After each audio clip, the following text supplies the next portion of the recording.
Hello my dear students, आपका पुनः आज के इस नई वीडियो में स्वागत है। और आज के इस वीडियो में हम कक्षा 10वीं गणित एनसीईआरटी का अध्याय 1 का उदाहरण 4। एक मिठाई विक्रेता के पास 420 काजू की बर्फियाँ और 130 बादाम की बर्फियाँ है। वह इनकी ऐसी ढेरियाँ बनाना चाहती है कि प्रत्येक ढेरी में बर्फियों की संख्या समान रहे तथा ये ढेरियाँ बर्फी की परात में न्यूनतम स्थान घेरे। इस काम के लिए प्रत्येक ढेरी में कितनी बर्फियाँ रखी जा सकती है। कुल मिलाकर हमें यहाँ पर ये कहा जा रहा है कि आपके पास 420 काजू की बर्फियाँ है ना, और 130 बादाम की बर्फियाँ है। और हमें ज्ञात ये करना है ना। सबसे पहले आप समझिए ढेरी क्या कहते हैं। ढेरी अर्थात एक के ऊपर एक क्रम से जमा कर रखना, है ना, लाइन से क्रम से जमा कर रखना। मान के चलिए काजू और बादाम की जो बर्फियाँ है उसको हम ढेरी के रूप में जमा कर रख देते हैं, हम इसे ढेरी कहेंगे। और परात आपने देखा होगा थाली, या फिर हम इसे परात कह सकते हैं। तो हमें इस प्रकार से जमाना है कि परात में प्रत्येक ढेरी जो है बहुत ही कम स्थान घेरे, कम से कम स्थान घेरे। और मतलब कि सारी जो ढेरियाँ है वह समान रहे। मतलब कि यदि इसमें 5 है तो दूसरी ढेरी में भी 5 होना चाहिए काजू की बर्फी, तीसरे में भी काजू की बर्फी 5 होना चाहिए। इस प्रकार से हमें जमाना है। तो आइए हम इस सवाल को सोल्व करते हैं। तो सबसे पहले हम लिखेंगे काजू की बर्फी, काजू की बर्फियाँ कितनी दी है आपको 420, और बादाम की बर्फियाँ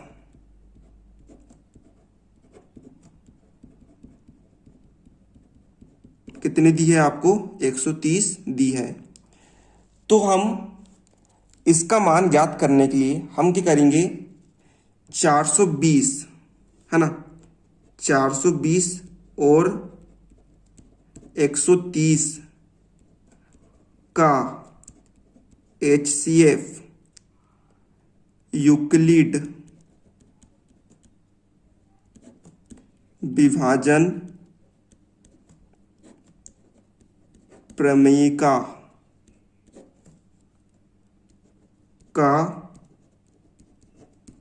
प्रयोग करके ज्ञात करते हैं, है ना। जो आपका 420 और 130 का जो आपका HCF यानी महत्तम समापवर्तक निकलेगा वही आपका है ना, वही आपका आंसर निकल जाएगा, है ना। तो हमें ढेरी की संख्या ज्ञात करनी है तो वही आपका HCF निकल जाएगा। मतलब कि हम ये बता देंगे कि प्रत्येक ढेरी में कितनी बर्फी रखी जा सकती है। तो उसका आंसर आपका HCF से निकल आएगा। तो हम 420 और 130 का HCF निकालने के लिए यूक्लिड विभाजन एल्गोरिथ्म का प्रयोग करते हैं। तो आइए हम इसे आगे सोल्व करते हैं। तो देखिए हम यूक्लिड विभाजन प्रमेय के लिए हम यहाँ पर लिखते हैं चरण एक में आप देखिएगा जो 420 का मान है 130 के मान से क्या है बड़ा है। तो हम 420 में 130 का भाग देते हैं। तो हम यहाँ पर देते हैं 420 में 130 का भाग।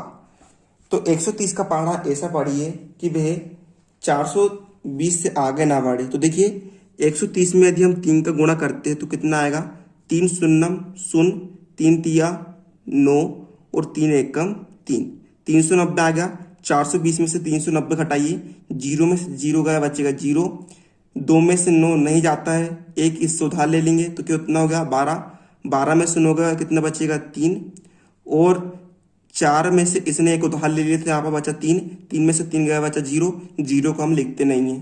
तो यहाँ पर शेषफल कितना आ गया 21 आ गया। तो हम यहाँ पर लिखेंगे भाज्य 420 बराबर से भाजक 130 गुणित भागफल 3 धन शेषफल 30। और आपको पता ही है कि यूक्लिड विभाजन प्रमेय में हम तब तक चरण लगाते हैं जब तक कि R यानी शेषफल का मान 0 0 ना आ जाए, तब तक हम लगाते हैं। तो देखिए यहाँ पर R का मान 0 नहीं आया है तो हम चरण 2 में लिखेंगे चरण 2 करेंगे हम।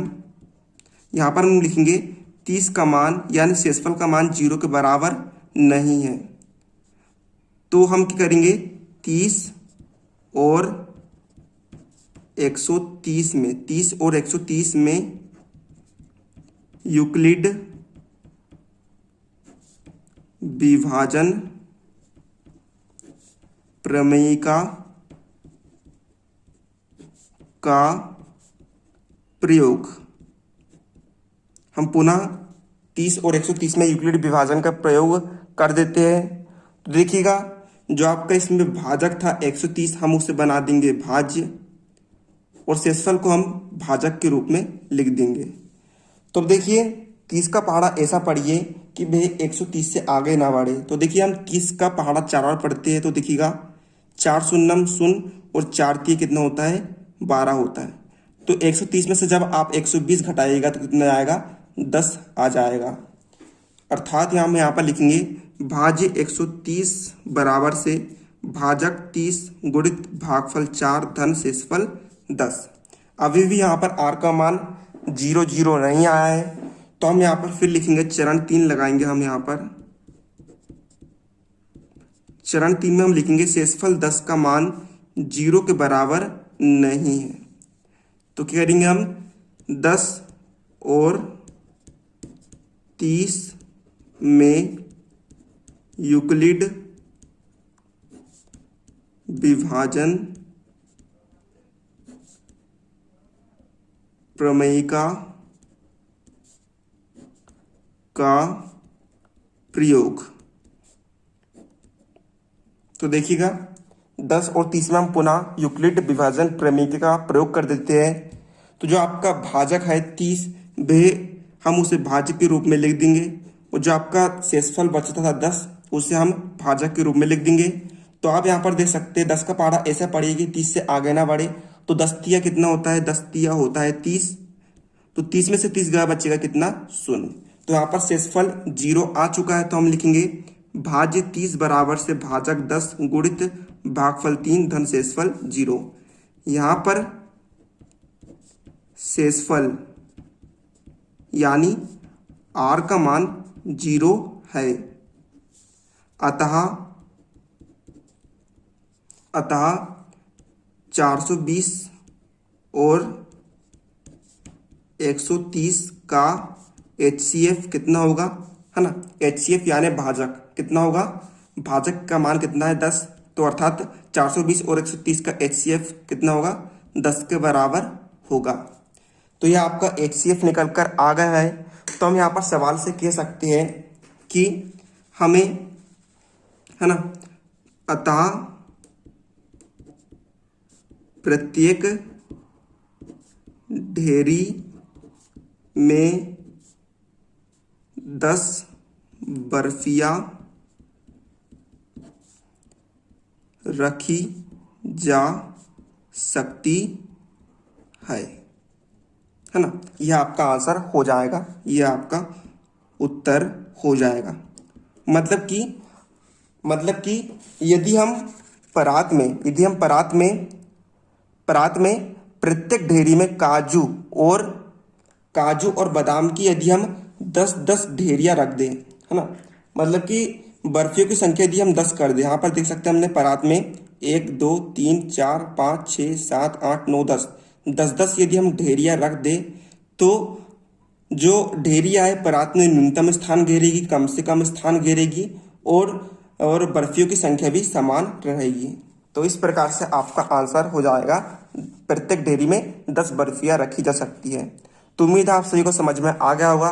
तो आने वाले वीडियो में हम प्रश्न नंबर 1.1 के सारे सवालों को सोल्व करने वाले हैं। तो आपको वीडियो कैसा लगा कमेंट करके बताइएगा वीडियो को, है ना। तो वीडियो को लाइक कर दीजिएगा। मिलते हैं हम आपको उसके नेक्स्ट वीडियो में।